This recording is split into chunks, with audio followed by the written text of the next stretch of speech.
And welcome to this Women in STEM panel. My name is Maria Garcia de la Banda, and I'm your MC for tonight, or for today, or for this afternoon, or for this panel. And I very much want to start by paying my respects to the people of the Kulin Nation on whose traditional states we meet today, to their ancestors and to the children who play such a crucial role in our past and our future.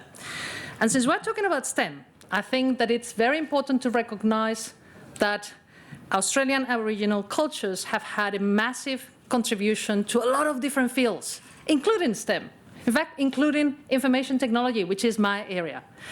If you think about it, I know it's a bit surprising, information technology, really? Well, yeah.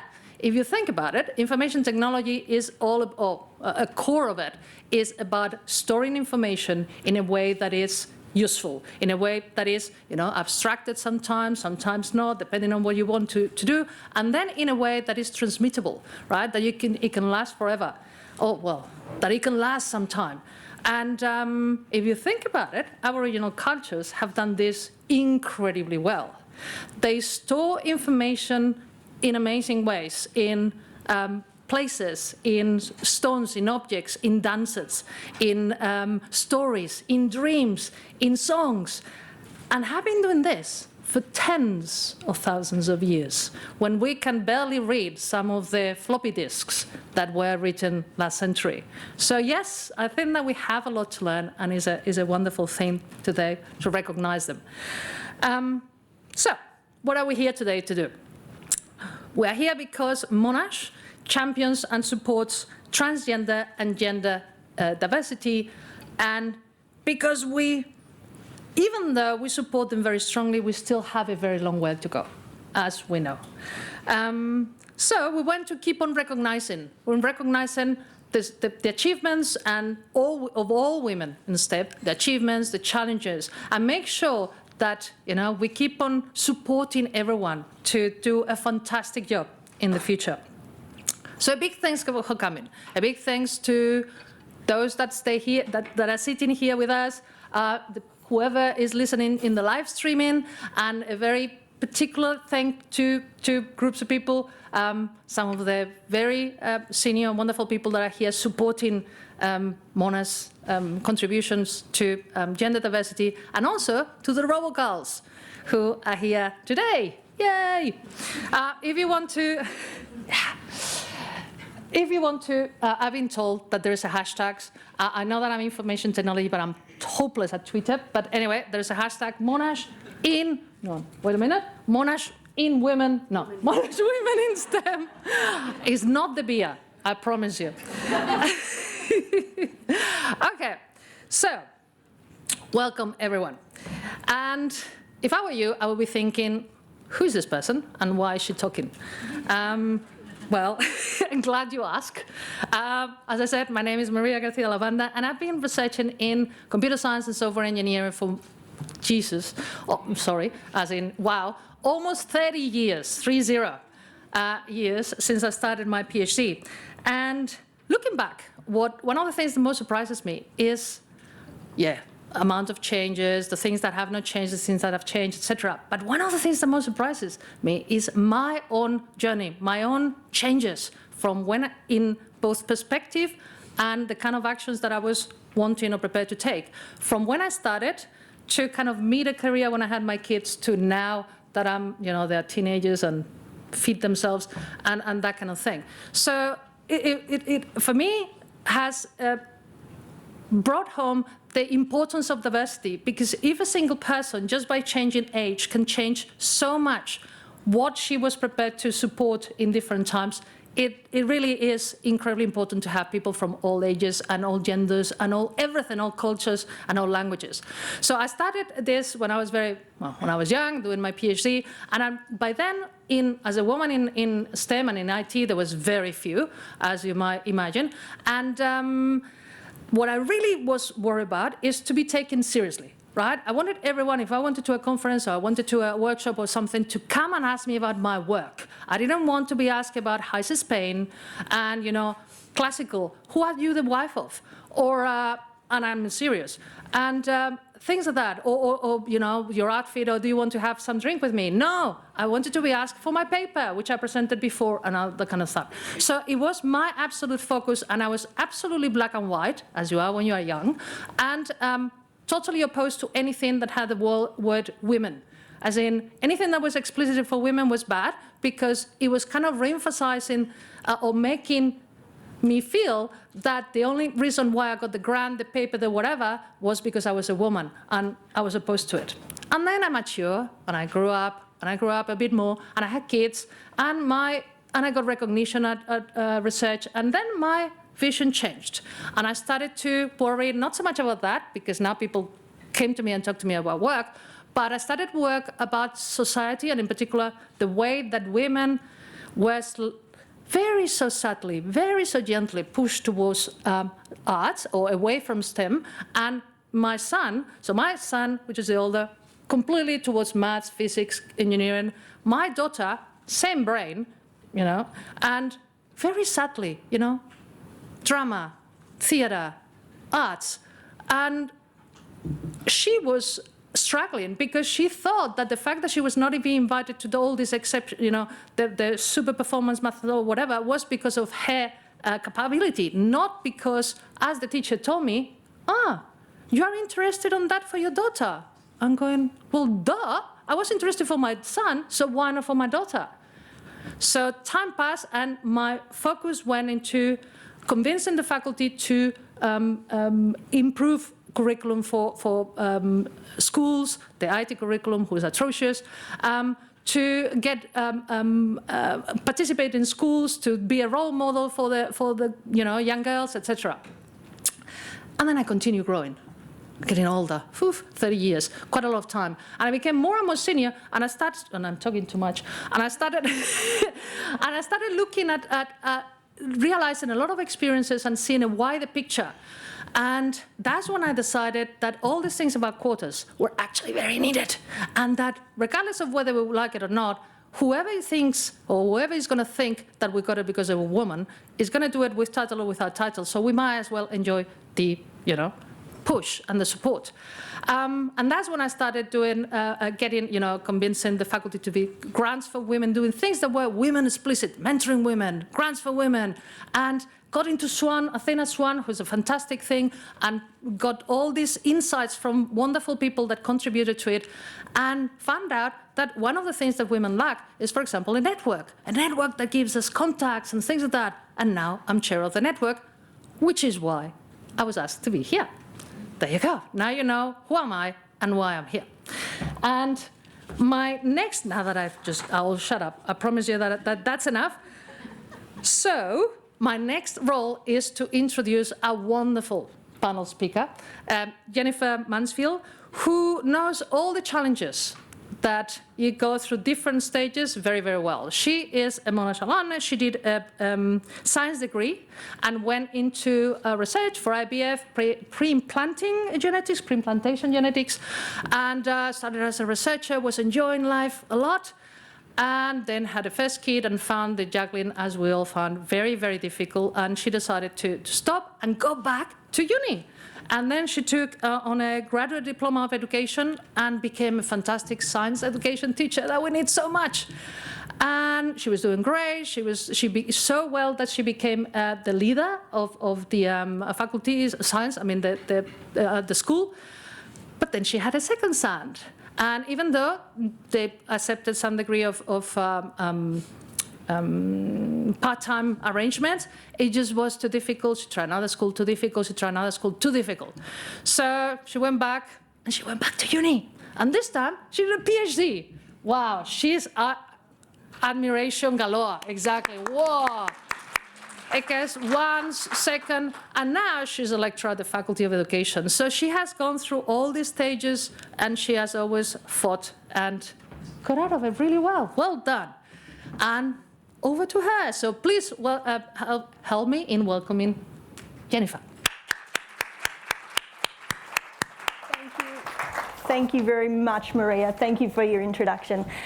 And I would like to reinforce Maria's welcome to you, very warm welcome. Very happy to be here representing both the science faculty and the Faculty of Education as alumni of both. So it's a very exciting position to be in. So, the Women in STEM Decadal Plan, produced by the Australian Academy of Science and the Australian Academy of Technology and Engineering, funded by the Australian Government, has raised some very interesting points. STEM, science, technology, engineering, maths, skills are the foundation of the Australian workforce, industries, and so therefore will help the economy thrive. The rapid adoption of automation and technology, which we're seeing quite a bit of today in every facet of our lives, is escalating, and so pushing that need for the STEM skilled workforce. Organisations across Australia are becoming increasingly reliant on STEM skills to thrive. We're seeing it in the government, we're seeing it in academia, industry and education. And all of these sectors face the same common challenges. They need to tackle underrepresentation of women in the STEM workforce. To achieve greater participation for women, barriers need to be removed at every step along the developmental pathway, from education through to organisation. There's a need to create environments where girls and women can readily engage with STEM education and apply their skills across their careers, whichever career path they choose, and hopefully into senior levels. In response to these challenges that arise, various initiatives have emerged. In 2018, the Australian Government announced Professor Lisa Harvey-Smith as Australia's first Women in STEM ambassador. The Australian Academy of Science and the Australian Academy of Technology and Engineering established the Science in Australia Gender Equity SAGE initiative, whose vision it is to improve gender equity in STEM with an extra M, to include the medical field. And it uses the Athena Swan model, which is based on 10 principles, which commits to recognise and nurture the talents of all advocates of gender inclusivity in workplaces. Maria also mentioned another initiative, the STEM Women Academy Network, a network designed and advocated to support and connect women in academia in STEM disciplines. STEM Male Champions of Change is another organisation that provides guidance for all STEM leaders and advocates for greater representation of women in STEM education and workplaces, in particular urging for women in managerial roles. A number of CEOs of large companies have committed to changing the workplace landscape to increase gender inclusivity. They advocate that there's a need for young women to see a future in STEM careers, but that also we need to change systems and stereotypes that maybe hold women back in STEM. In 2019, the STEM in Women website was launched. It's a fantastic website if you have a chance to have a look. And the purpose of this site was to showcase the diversity of women in STEM and to connect people and support career opportunities and advancements for women in STEM. These initiatives all show a desire and a push for change, but there's also a movement and push for change in education landscapes as well. Developing STEM literacy has drawn attention to what's happening in the education sectors.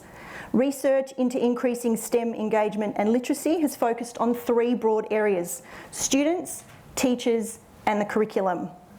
Calls for increasing student engagement in STEM subjects, particularly from underrepresented groups such as girls, Indigenous students, students from rural and remote areas, and students from low socioeconomic areas as well. This has all led to an increased emphasis on nurturing interest and motivation from STEM from very early on. And research is suggesting that we need to get students enthusiastic about STEM prior to and all throughout their schooling. In response to these initiatives, we've seen Marilyn Flear's Conceptual Play Lab at Monash University. We've seen the Early Learning STEM Australia ELSA program. And then early into the secondary years, we see things like the Monash Engineering Girls community, the Science 50/50 and Girl Power programs. That one in particular designed for Year 9 students, which draws on connecting female scientists with students in schools to try and increase engagement. But is it enough? Is it working? Capacity in STEM education is also under the microscope. Student engagement with Year 12 physics, chemistry, biology and advanced maths is on the decline. In addition, in 2012, only 1/4 of Year 12 students that were studying physics were female. Engagement and capacity in maths is also on the decline, with 45% of Australian 15-year-olds not meeting the nationally agreed minimum standard for mathematics. Added to this, we currently have no clear inclusion of engineering in our Australian curriculum. So as women in STEM, we all have a very unique personal experience that has shaped who we are, how we got to where we are today, and why we've actually chosen the career paths that we have in STEM. And I'm very proud to be able to introduce our panel today of amazing women from different areas of the STEM disciplines. So I would like to ask Ami, Udari and Beverly to please tell us a little bit about yourselves. Thanks, Jen. Hi, everyone. My name is Ami Perce. I'm an electrical engineering graduate from Monash University. I finished at the end of 2016. So currently I'm working at Telstra in product development. So I get to make products in the IoT space, which is Internet of Things, for those of you who don't know, and then actually release these products into market and get them in the hands of people. And so that's pretty cool. I also spent 3 years being the CEO of Robogirls Global. So Robogirls is an international not-for-profit org. We set up chapters at universities around the world, and those chapters go out to primary schools and high schools, and they run engineering workshops. So we've actually got a Robogirls chapter here as well, the Monash chapter, so make sure you go and check out our robots after this. So I stepped down from that role at the end of last year. Yeah, that's me. Thank you, Ami. Hello everyone, my name is Udari. I graduated from Monash in 2003, a Bachelor of IT, and I work as a project manager at Evolution Business Systems at the moment. I've got 3 little kids. My journey's been very hard going into IT at a young age, and I enjoy making cakes as well, so that's part of what I do. And yeah. So my name's Beverly Vollenhoven. I'm the oldest person on the panel because I graduated from the Faculty of Medicine in 1984. And way before the internet and computers, in fact. And I have been at Monash University for most of my working life, except for 3 years between 1993 and 1996, where I lived in Miami, in Florida, where I did my reproductive endocrinology and infertility training. So I'm a gynaecologist by training. I did a PhD at Monash as well. And I'm now the Deputy Head of Obstetrics and Gynaecology in the University Department, and I'm the Head of Gynaecology for Monash Health. And Monash Health is the biggest provider of healthcare in Victoria.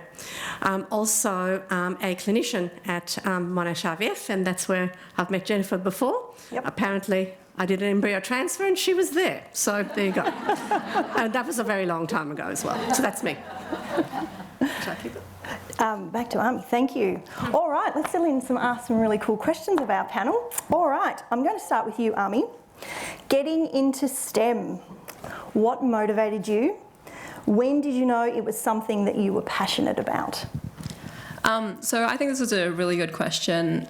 Growing up, I always had an interest in the medicine field. My dad's a vet, so I had a bit of exposure to that side as well. But really, I guess my parents were Indian, so I didn't really have that many options.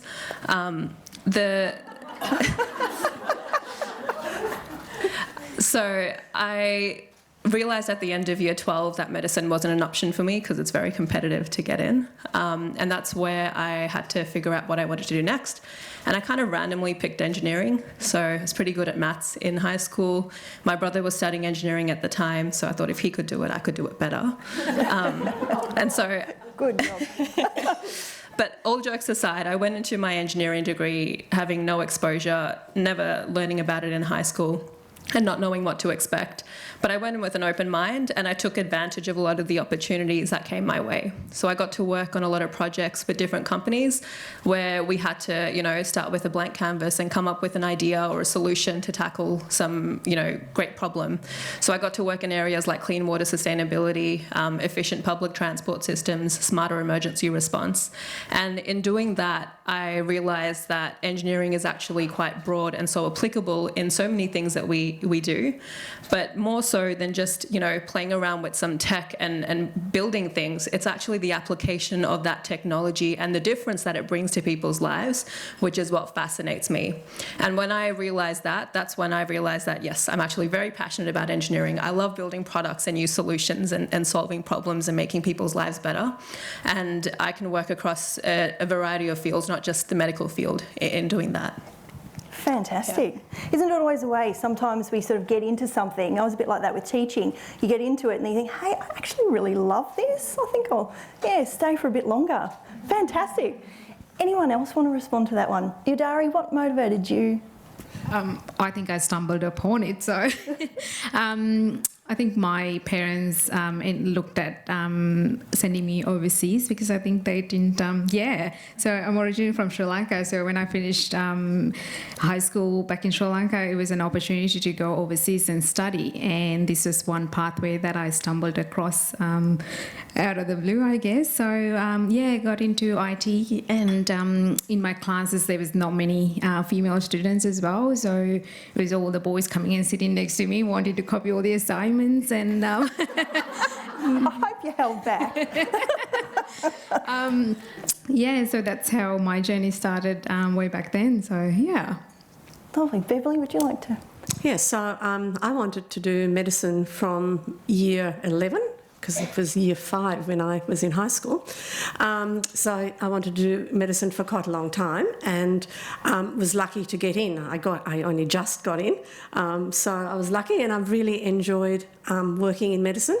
I like talking. I probably like talking too much, and I like the interaction I have with my patients, but also I do a lot of research in infertility, and so I like to keep my brain alive, I say, by my students and the research I do. So I have a few hats, and that's probably what keeps my life interesting and busy. Mm. You can hang on to that, Beverly, because I want to throw to you now and ask you, once we get into our careers, I know in particular I looked out for mentors that would actually be able to help initiate me into the careers that I was in, and I found that a really, really good way of helping me in each of my careers. Would you like to speak about the types of mentoring that you've experienced in your career? Yeah, so I've been lucky. I've had a great mentor, and it was he was male. He was actually the head of the department, and he started me in wanting to be an IVF specialist, and he was one of my PhD supervisors, and certainly really pushed me along the way, and was very inclusive in all the research he did, the teaching he did. And I really appreciated it. He died 7 years ago, and it's been a big loss for me. But I've also had 2 really important role models in my life, and these are women who are in obstetrics and gynecology, and they're both now really good friends of mine. But they're both older than me. And I remember when I was a medical student and I was at Western General Hospital doing my ONG training, or my ONG part of the course, there was a registrar there, and she had come into obstetrics and gynecology after having her 3 children, and she was one of the most dynamic people I had ever met, and I thought, I want to be like her. I can do this. I can have a family, and I can do ONG. So she's played a really important part of my life, been really important in my life. And as I said, she's now actually a very good friend of mine. So it's important, I think, to have mentors, and I think it's important as you get older, as a woman in a field like this, that you also provide mentorship to other women in particular. And you raise a really interesting point about role models. There's a difference, I suppose, between role models and mentors. Udari, you didn't necessarily have a mentor, but you had a male advocate and you had role models. Would you like to speak to both of those? Yes, so not necessarily a mentor as such, but I had a male boss who made pathways and made opportunities for me to go to that next level in my workplace. So he would tell me, go and do this course, make sure you go into and do an advanced diploma once I started working in there, which made great opportunities and further enhancements to the career. So, yeah. What about, was that also your role model? Do you want to tell us a little bit about your role models? Role models, I think I want to put it in a holistic approach, because I think role models mainly for me was the small businesses that gave me the opportunities to go in to experiment my knowledge and the innovation and give me a holistic approach to the businesses. So they were the small business owners that gave the technology business owners that gave that role model for me. So, yeah. So that sends a really important message to provide those opportunities to help enculturate people and to give them those experiences to open their eyes to how organisations work or how to apply their skills. Yeah, absolutely. And I think when you're working in a smaller environment, I think as girls or women, I think you get that opportunity to fail in a safe environment, and that's important, especially when you're young and starting up, to be able to learn and do the mistakes and learn from them. So, yeah. You've raised a really interesting point. I love the idea of failure, particularly in education. I don't think we embrace how important failure is. We're pretty quick to celebrate successes, and in science in particular, we have journals full of success stories. But the bulk of the work that actually happens is actually failure. And engineers will often say, this product is engineered to failure. We've failed it so many times, we can give you a pretty good assurance that it's not fail-proof, but it's pretty resistant to it. So what role has failure played? And you said it's important to be able to have an environment where you can feel like you can fail. Ami, would you like to talk to how you've experienced productive failure? I think that's very accurate, particularly as an engineer. You need to know when your products are going to fail so that they don't fail when it's most important. For example, you don't want a bridge to just collapse if one car goes over it.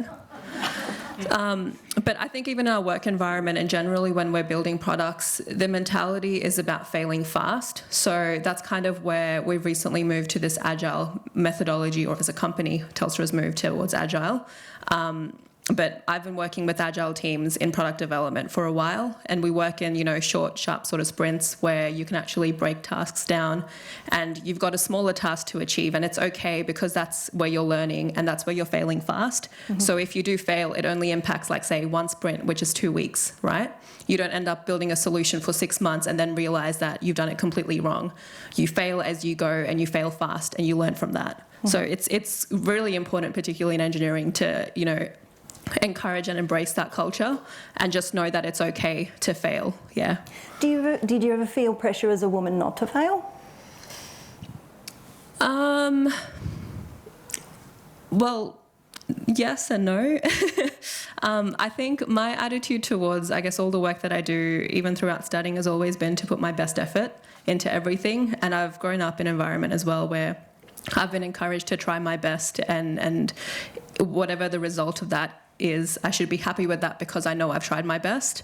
So I haven't felt the pressure of failing per se, but I know, it's obviously, if you know that something's going to fail, you need to flag it as soon as you can, raise that, and that's usually the right approach to kind of mitigate the risk of that failure. Beverly, would you like to talk to failure at all? Yep, I've failed a lot, so I can talk to it. So the first time I ever failed was when I sat my subspecialty exams in reproductive endocrinology and infertility, and boy, was that a shock, because you don't, we're taught to be that we're the top of our game, and but everyone else is as well, and you fail, and it's crushing, is the word I would say. And then I did not get my first attempt at becoming an associate professor, and I did not get my first attempt at becoming professor. So I think failure builds resilience, and I think once you've failed, you're not so scared to fail again, which I think is important. And one of my trainees who also failed her first attempt at reproductive endocrinology and infertility, so it's a terrible exam because I failed it. And she was very upset because, again, the first exam she'd ever failed. And I said, Devashna, if this is the worst thing that happens to you, that's a good thing. And she said, you're such a bitch. And I thought, well, you know, I failed too. And you need sometimes to fail, as I said, to build resilience and to realise that it's not the worst thing that's ever going to happen to you in your life. And it's hard to understand that when you've never failed. So. You can hang on to that, Beverly, because I just wanted to ask you, along the ideas of failure, let's move on to challenges. So what challenges have you faced or seen women face, particularly in the medical area? I think the biggest challenge is the reproductive challenge. As to when is the right time to have a child, because there never is a right time to have a child, and you don't want your own body clock to get the better of you, and then you're not given a choice as to whether you can reproduce or not. And I think that was probably one of my bigger challenges. Was when I should have a baby. I listened to my own advice though and had a baby quite young, so I'm a little bit more unusual amongst my peers.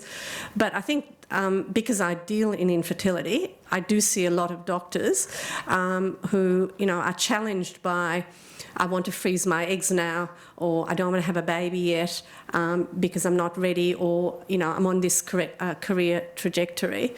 And what I say to them is that you may never get that career trajectory, but you may also never have a child. And so you've got to think about what is more important for you in your life. Is it to have a child, or is it to have a career? Because sometimes you actually can't have both at once. You sometimes have to be patient and realise that, yep, you can do it, but it may not come in the blink of an eye. It may take a lot of effort. And so I think those are probably, as a doctor myself and as a doctor treating people, I think that I would say, and treating medical people as well, I would see that as the biggest challenge. Udari, what do you see as challenges in your area? I think especially in technology and having to work full time is a challenge. So I was working full time, and then I had children, had to take maternity leave, had to go back. They held my position for a while, then employed new people. So having flexibility in workplace is important. So going back to work as a mum, working full time, that was a challenge. So I think businesses opening up to mums coming back to the workforce is important. So some of the challenges. Ami, what about in your particular area? What challenges face women there?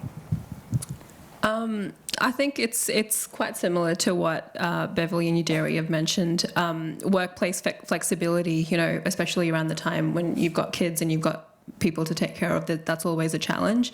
The good thing, though, is that a lot of companies are going more like they're introducing flexible working hours where you can work at your own pace, you can work at home, or you can work from another location as well.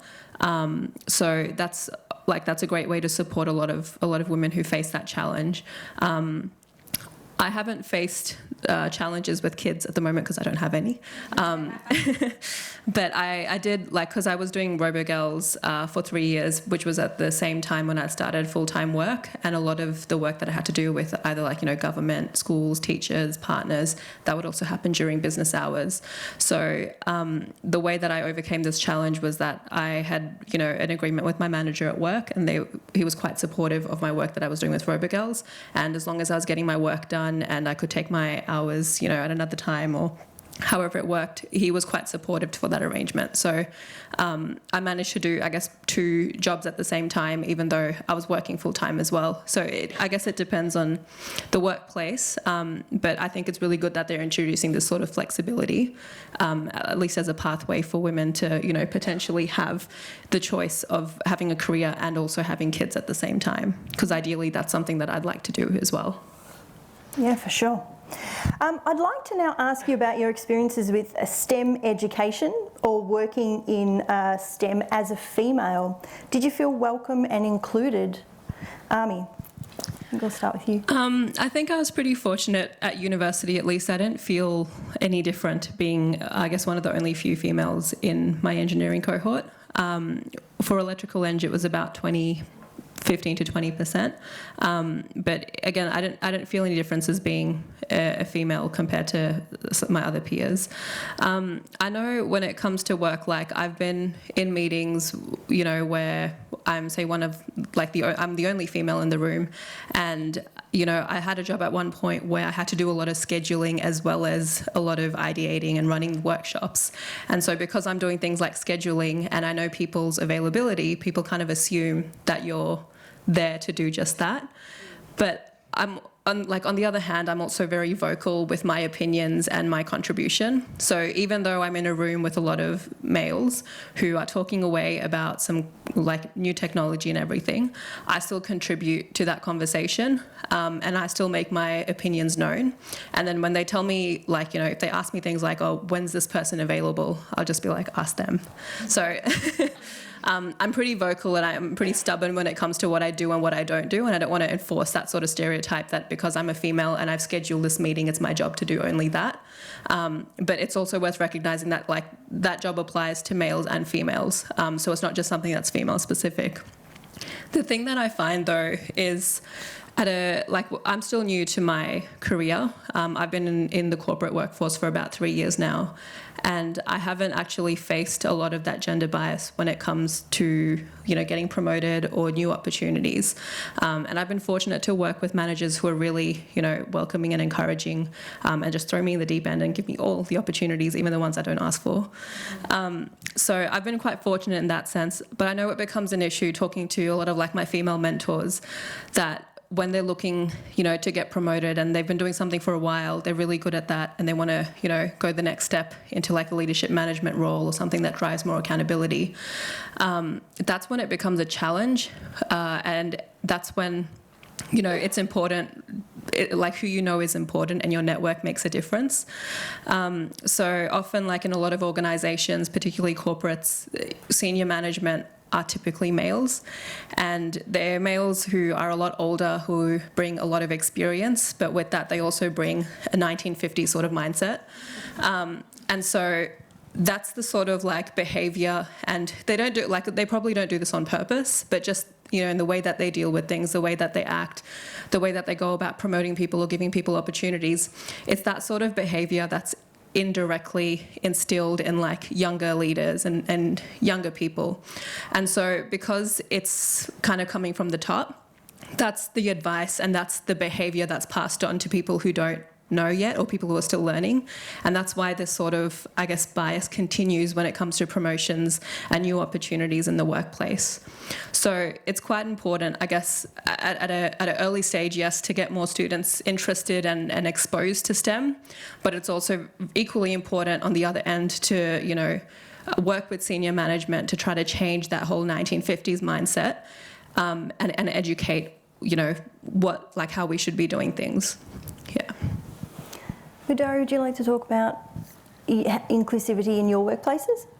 Yeah, so when I started my first job, I went into a facilities management area, which is even more closed and more male oriented as well. So got thinking back then, like, you know, going and doing trade shows and having to stand up in the stands and things like that, you'll be surrounded by males that would talk about electrical things and fixing light bulbs and things like that. So opportunities, like, you know, you got to make sure you speak up and find opportunities that will allow you to move through those barriers and break those barriers ahead. So they were some of my challenges back then. Beverly, I remember when I was working in IVF back in 2000, you were the only female gynaecologist. I was. Yeah, I came back from overseas, and my life was actually made hell by the male gynecologists who worked in the field, because they thought being female I would take all their patients away. And yeah, they made my life terrible. I actually wanted to leave Australia and go back to the United States because it was so bad. But I think there's still a lot of... so there are a lot of women doing medicine, but there are not a lot of women in leadership roles in medicine, and I think that's the thing that really needs to change. And so when you, for example, look at what happens at Monash Health, there are a lot of female doctors, but then when you come to leadership, it does just that. And particularly in the surgical fields. There are more women leaderships in the sort of the more medical fields. But, you know, there's a lot of unconscious bias that happens. I mean, when I travel with my husband. Generally, he's a GP, and it's Professor Vollenhoven in front of my name, and it's always assumed that he's Professor Vollenhoven, and I'm not. And you know, that I always find that fascinating. That happens. I've walked into a room full of men who I didn't know, and they assumed I was the secretary, come to take the minutes of the meeting. I've walked into exams where I've been the senior examiner and people haven't known me and have assumed I'm one of the patients. So yeah, it's really quite interesting what happens and how it still continues. As particularly, you know, the assumption of my husband's the professor and I'm not. But yeah, it's, as you get older, I probably get a bit more tolerant about it. But yeah, I always find it fascinating how there's just an assumption that's made that, you know, I may not be as good as a male. Do you have any advice for other women that maybe encounter that sort of bias? Don't be tolerant, I think, particularly when you're young. And I think it's important because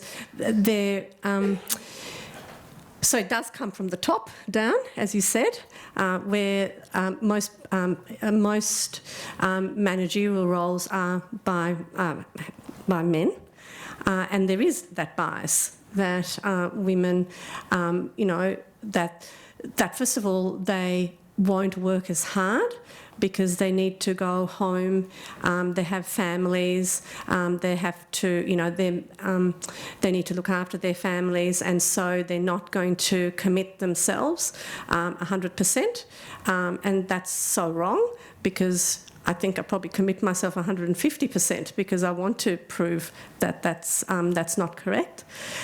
And so it's that kind of bias. When I first started as the head of gynecology, again, very male-dominated field, it was, you know, thought that I would fail. I've now been in that role for 15 years, so I haven't failed. I've proved people wrong. I like to do that. I like to prove people wrong. When I first did obstetrics and gynecology training, I was the first one to take maternity leave in Australia from the training program, and my training supervisor at that time said, you know, she will never come back. She will never come back. This has been just a wasted opportunity. We've given her, you know, we've filled a place, and she'll never be back. Well, I came back, and I'm actually his boss now. So there's little wins along the way. You know, and I think you have to call it out if you see it. I don't think you should be tolerant. I think if you see that someone is being biased towards you or making assumptions that are clearly not correct, I think it is important to actually call it out. Because if you don't, it just keeps going. I want to focus a bit more on education, and I'm going to throw to you, Dari, this time. Sometimes you've spoken about there not being many women in classes, for example, and you've talked about, Udari, being the only woman in a room. Yes, that's right. So it's been like, you know, when you're doing assignments and things like that, the boys will come and sit and they'll try to copy you, and like, you know, they get friendly because you've got, you know, the knowledge to share. So for me, I think with my kids as well, what I tell them is like, you know, I've got a boy and 2 girls. I tell the girls, you can do better than your brother, so go give it a try. So putting them in challenges at a young age as well, like, you know, exposing them into different variety of things, not just dolls and for the girls, and boys get the cars and the mechanics of it, making sure that they get the same gender equality of things that they can both give it a go is a must. So exposing the girls at a younger age to electronics and the mechanical side of things, or Lego or things like that, will encourage them. At our local state school, we've funded a science and technology centre where kids can go in and do hands-on exercises on robotics and learn 3D printing, and they're looking at moving that into classrooms and things like that. So it is getting, the challenges are getting vetted through. So my kids need their iPads every day, making sure they're charged because they do their homework on them, they do collaborations through them, they do their presentations, they even do voting for school captains on their iPads. So it is, the wave is coming, so the challenges are getting less and less. So it is that young age where we need to encourage the girls to go into that and explore those opportunities and ideas and innovations from a very young age. Absolutely. I've heard the quote, there is a need for young women to see future in STEM careers. Army, what might organisations such as schools, higher ed, workplaces do to make this a bit more of a reality? How can we get girls enthusiastic about STEM early on? I think this is... Sorry. I think there's it's pretty much what you, Jerry, was saying. It's all about exposure in STEM from an early age, as well as also creating that culture and that environment where women are encouraged and supported throughout various journeys, various phases of their journey, to continue to, pursue a STEM career. So I know there are a lot of organisations that are doing some really great work, like RoboGirls, Girls in Tech, some of the things that you, Derry, also mentioned. They're, running those workshops for young students who are getting hands-on exposure, in things like 3D printing and electronics. So that's really great. Schools are now introducing this into their curriculum, and they're now starting to introduce more engineering into their curriculum, which is really good. And as a result, also upskilling teachers so that they can deliver on that, which is great. I came across a show on Netflix as well about a young girl who's exploring science and robotics in the world around her. So that's really good as well. She's probably in year 10, a 15-year-old, so a teenager going through the whole exploring of science and robotics. And I've never seen anything like that on Netflix before. So it's good to see that this stuff is there. But I think what matters is the way that we pitch STEM and the way that we actually so it's not just about the exposure, but it's also about the quality of the exposure and the relevance that it has to the students who are going through those workshops and those programs. And so last year I was working with a few schools in one of the areas in Melbourne, and we were looking to refresh their curriculum. And I noticed that they had an electronics elective offering for year 9 and year 10s. And the description that they had, and I'm paraphrasing, but the description that they basically had was electronics is about creating printed circuit boards using resistors, capacitors, and inductors. And if I was in year 9 or year 10, I would have no idea what that means. And I wouldn't take the subject, which I didn't.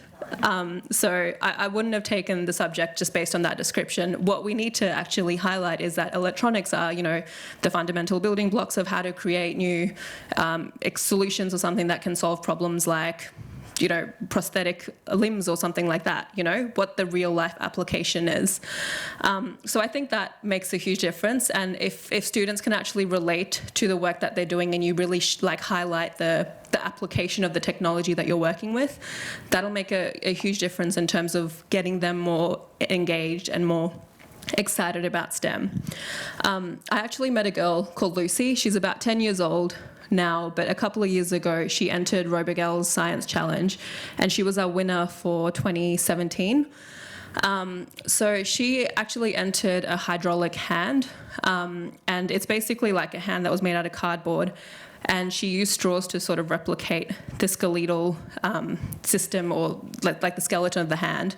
But then she used different water flow and pressure to basically coordinate finger movements and hand movements. Cool.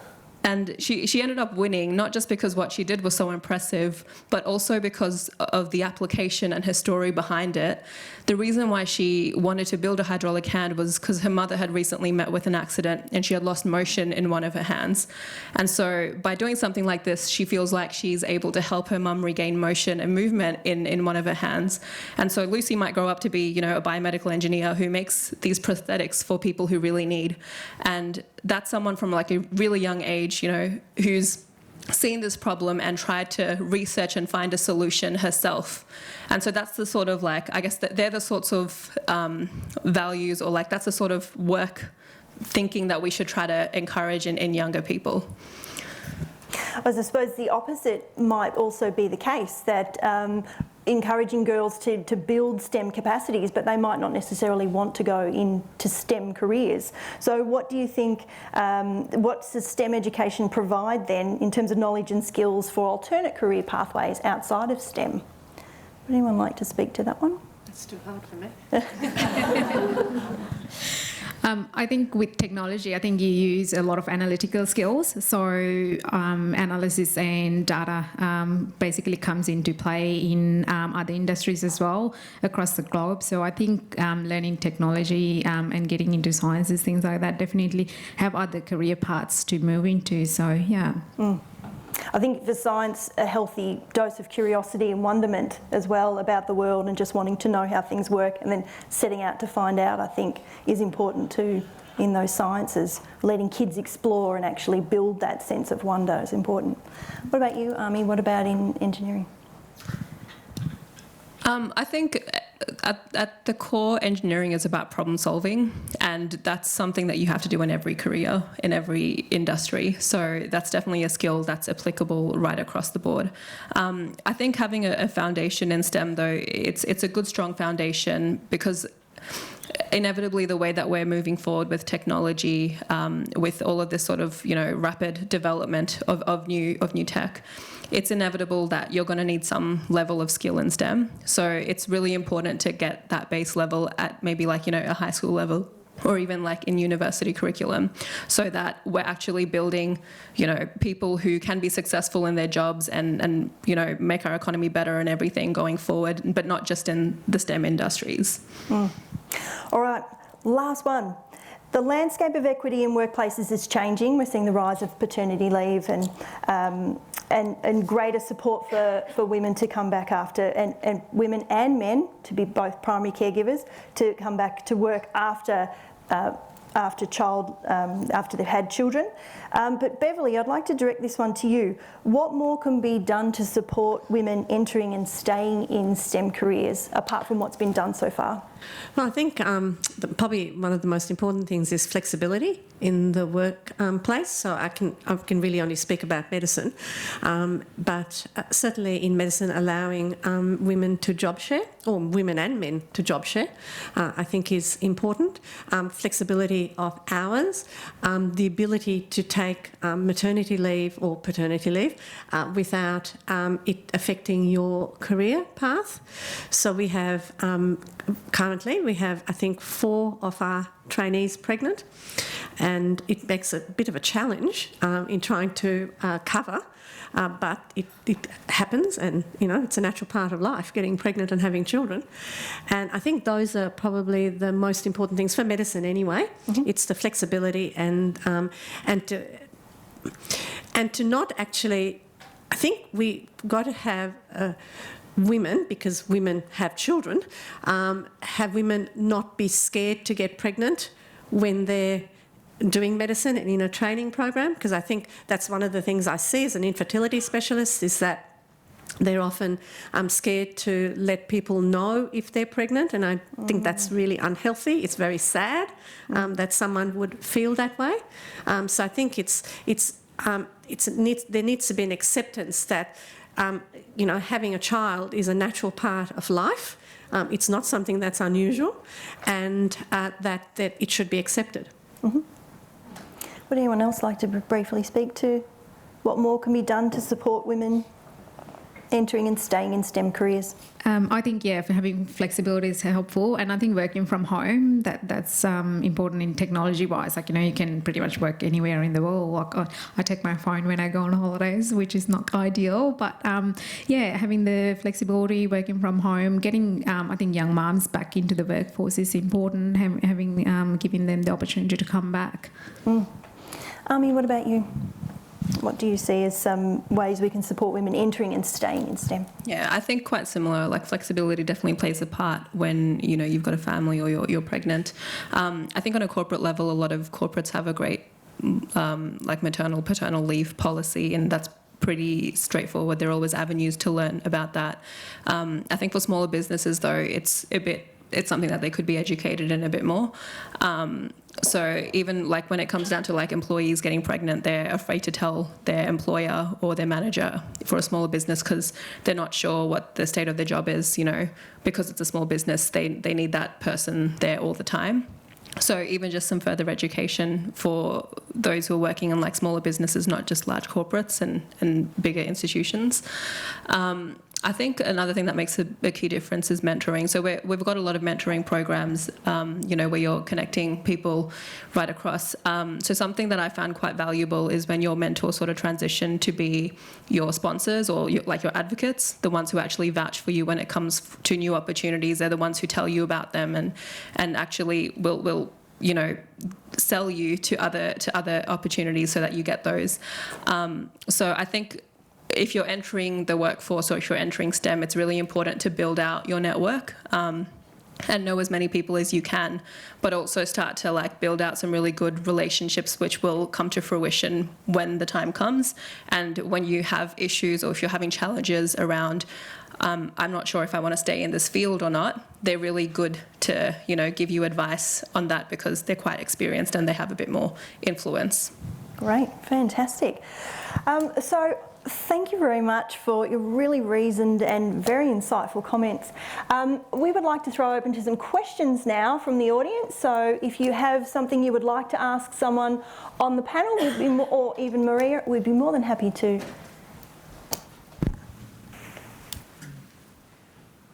Thanks. Thank you, all of you, for being part of the panel tonight. You're obviously hardworking, intelligent, resilient, high-achieving women.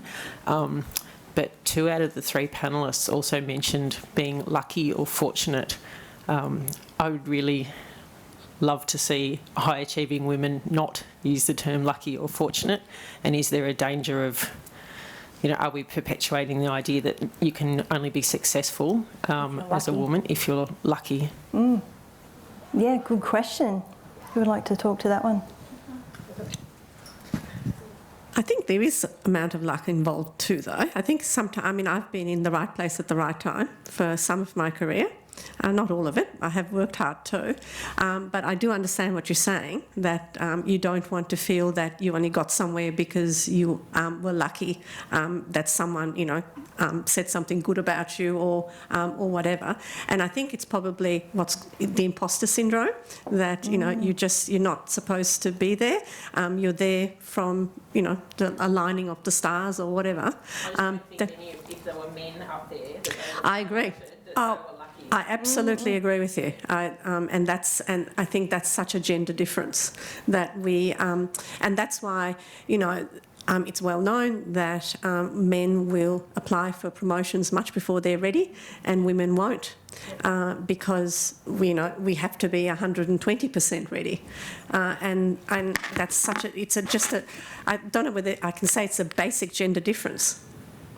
So. I wonder if it's also to recognising our gratitude. For me, I recognise the opportunities that I have, and I've worked really hard for them, but I also recognise that I am fortunate. And I like to be grateful for those things that happen too. Maria? Sorry, I cannot stop talking. I would like to go the other way around, in which we can acknowledge that we are lucky. And it's men who should start acknowledging that they succeed also in sometimes because they're lucky, because we are in the right time and the right place. And why, and this is the thing of that, I was exactly like you say, no, we're not lucky. But yes, if we say that luck had no fact in it, then it means that if you work really hard, you will get there. And that's not true either. There's a lot of people that are incredibly smart, very forward, very articulate, and they're not lucky. And they don't succeed. And this American dream kind of thing that if you work hard, you will get rich, is rubbish. And if you work hard, you might not succeed, because you also need to have the good mentor, the good role model, to be the night that the project is being announced, to that kind of thing. In my life, I cannot count the number of times that I've been, if I had not been that night and that would not have happened.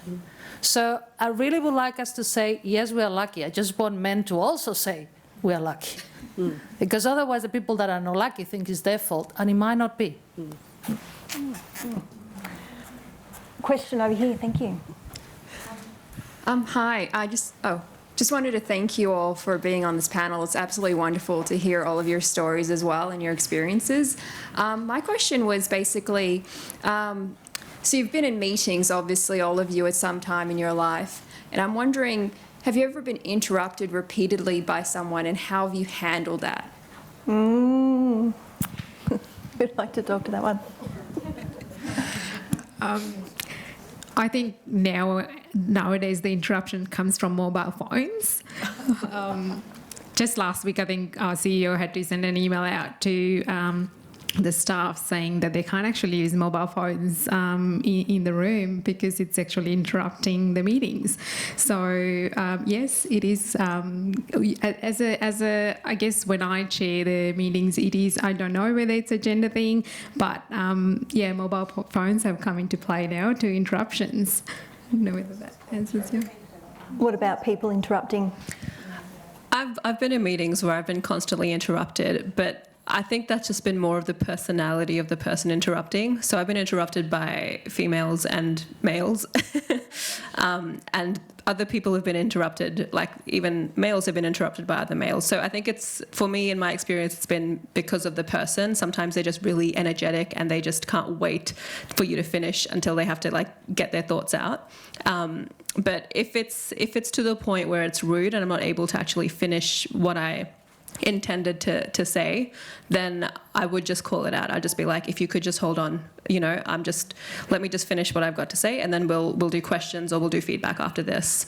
So I think it's just about like knowing, I guess, having the confidence to know when to call it out and how to handle the situation, even if you are being constantly interrupted. So as long as you sort of hold firm, then it'll be okay, yeah. We have a question from our live streamers. Thank you, Chantel. Thanks, Jen. We've got a few people online at the moment, and we've got an interesting question from someone online asking, I know everyone's touched on how they got to where they are and some of the challenges they've experienced, but they're asking how do you handle, and specifically some tips to handle the gender discrimination that comes as women when they're working in their top level positions. Beverly? I think it's calling it out. I think is the only way that you can make a difference or stop it, really. I think also sometimes the higher up the food chain you are, the less the discrimination there is, because people get more scared of you. So, yes, I think it may become less with time. Have you seen any adverse consequences for calling it out? Because I think that would be my biggest concern, is that there'd be adverse consequences. So that fear of not knowing. Yes, so, in the worst case scenario, it depends on how you call it out, but you can be sort of called a bully if you call it out. Because sometimes criticism and bullying are seen to be very similar when they're actually not. But that's one of the risks is to be called a bully. And you're criticising and stopping bad behaviour, really. we're heading to this way. Thank you. Hi, thank you. Thank you so much, everyone, for this evening. I think the question that I have sort of follows on from the one that we just had, but it was really interesting when we talked about one of the biggest barriers for women sustaining their careers in STEM and being really interested in it. We were talking about flexibility as being an issue or a barrier. I wanted to call out, it sounds like middle-aged men in leadership roles is also one of our biggest barriers. And so I'd be interested to hear from the panel or others, or, you know, women in STEM at Monash, what kind of strategies are we thinking about in terms of targeting corporate Australia, if you like, and looking at, you know, board level, senior leadership corporates and really challenging that mindset? Is there a strategy that we have around that? Mm-hmm.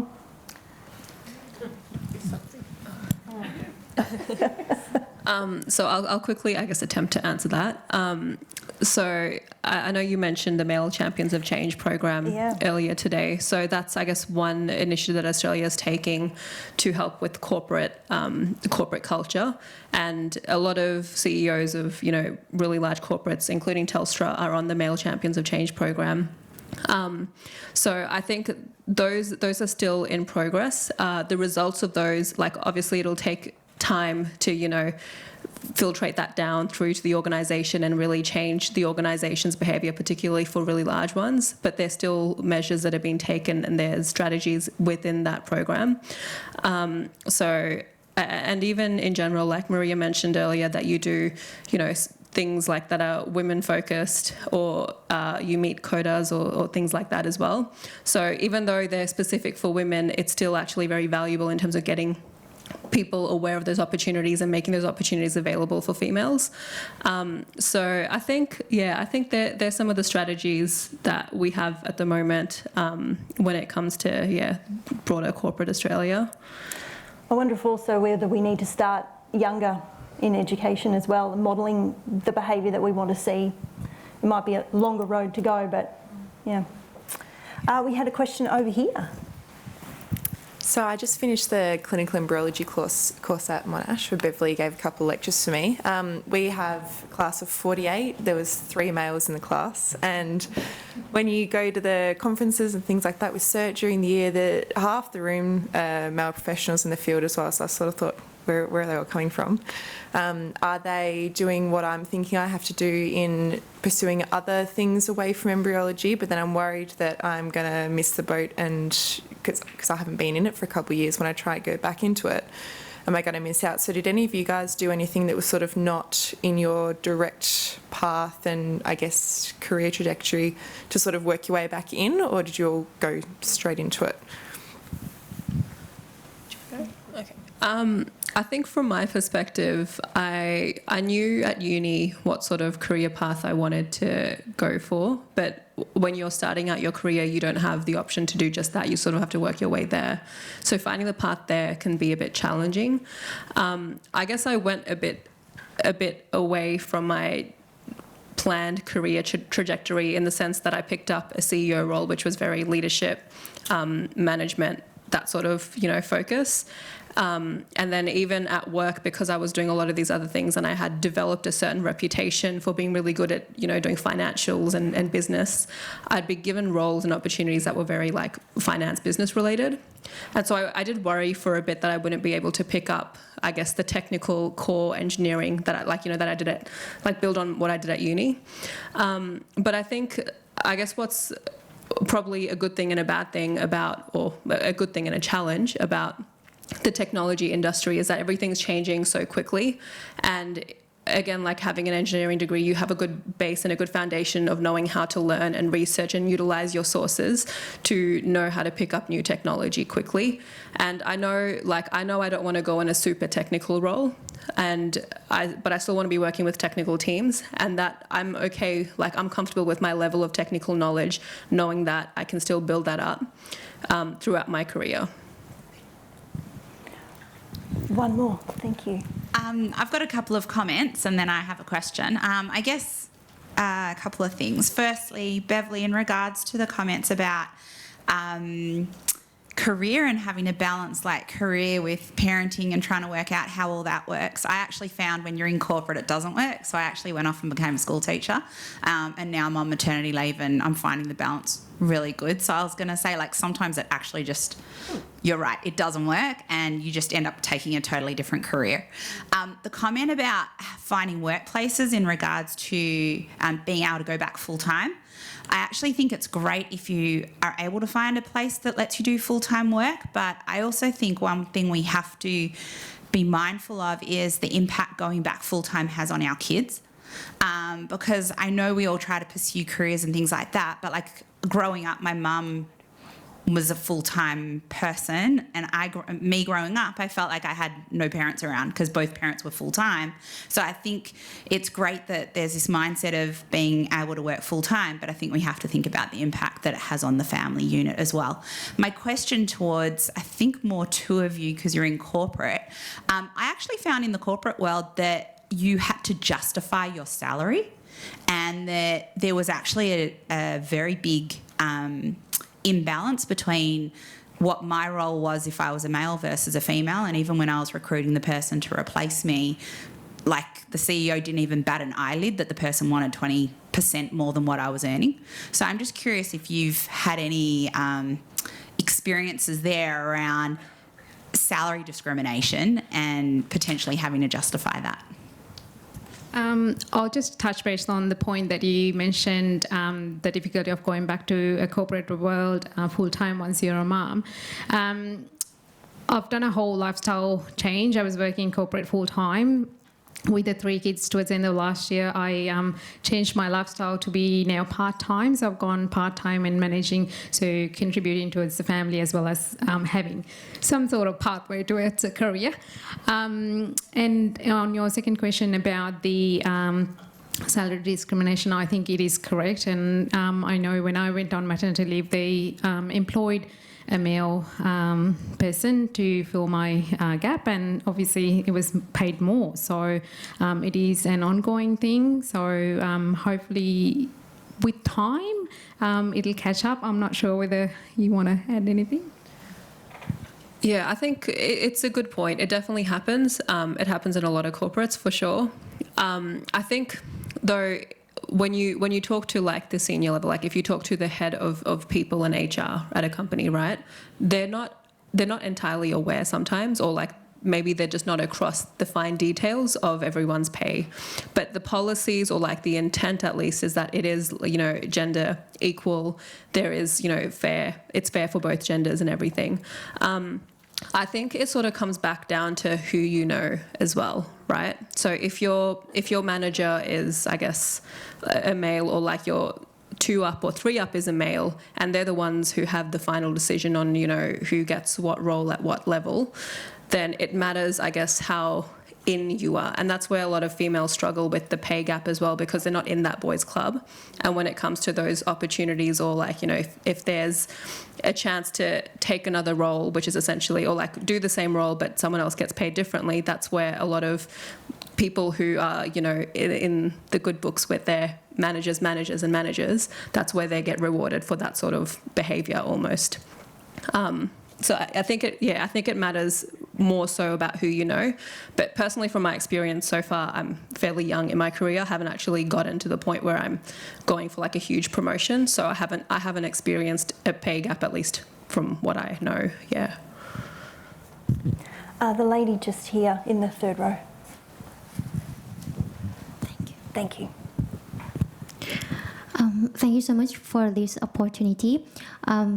Actually, it's a bit more general rather than STEM.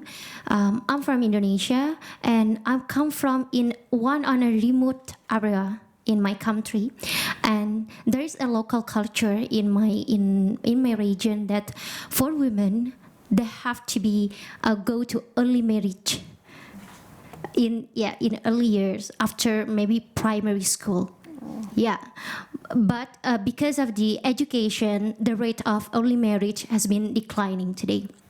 But what we face today is how, as a woman, how I should persuade like the other women in my country. After I returned to my country, after I finished my study here, then I ask and persuade other women to do the same pathway as I did today, as I do today. Then because in my local culture, that women maybe just end up to be a housewife. Yeah, how to face a local culture, and maybe it's about a mindset, as previous participants said before, how to change like mindset or like local culture. And the second question is maybe it's about it's a bit a personal question. What kind of thing that you did before as the most successful thing as a woman? Yeah, thank you. Anyone like to address the cultural question? So I think the cultural thing is education and contraception, actually. Contraception has been shown to be one of the most important human rights in increasing women's education and power. And unfortunately, there are a lot of countries where contraception is not widely available.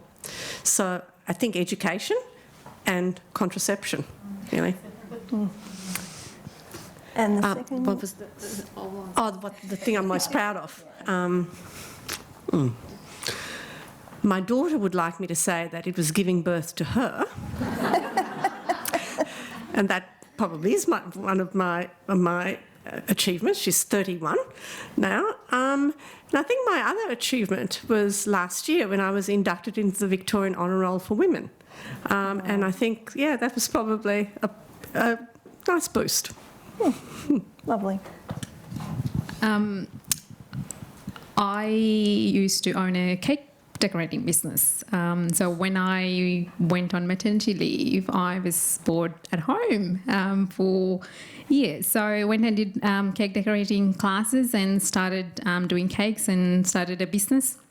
Went into competitions, went and won medals, travelled the world. So, so I think one of my proudest moments is starting a cake business and networking with people that are just not in technology.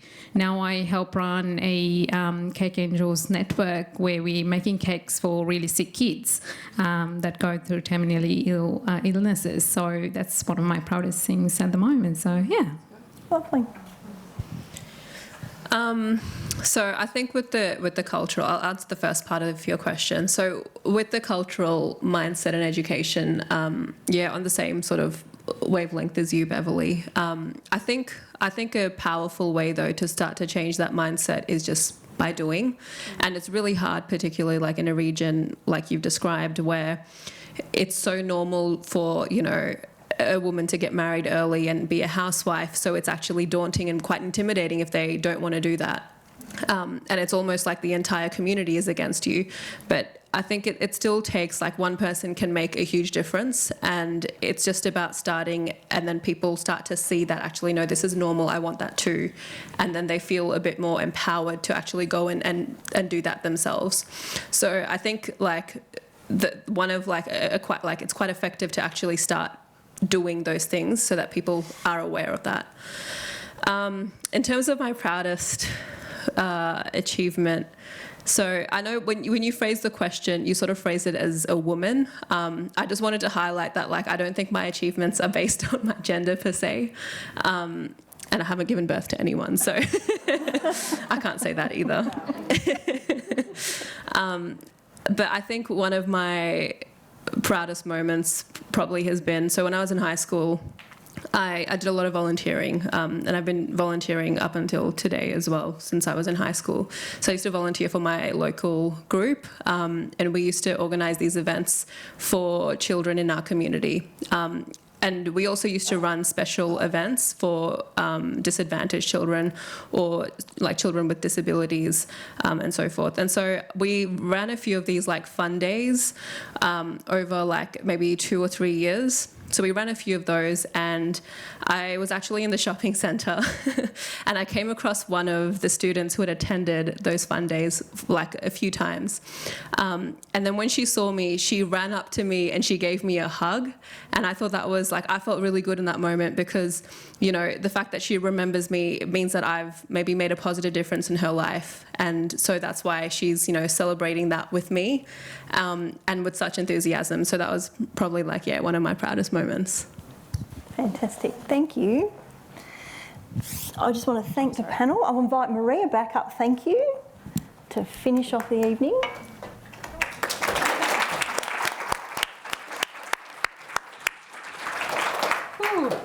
That was, for me, fascinating. I'm sure that it was as fascinating for all of you. We have gone from mentors and role models to exposing and encouraging women to the lack, to the culture of the 50. So many good questions. I love that. And so many good insights. And I really liked the different careers and the different stages and the different, you know, the differences between the engineering, the person without kids, the person without kids, the person that is in a more senior position and had different experiences basically affect what we are. Thank you so much. Please join me in thanking Jennifer, Amy, Rudy, and Beverly.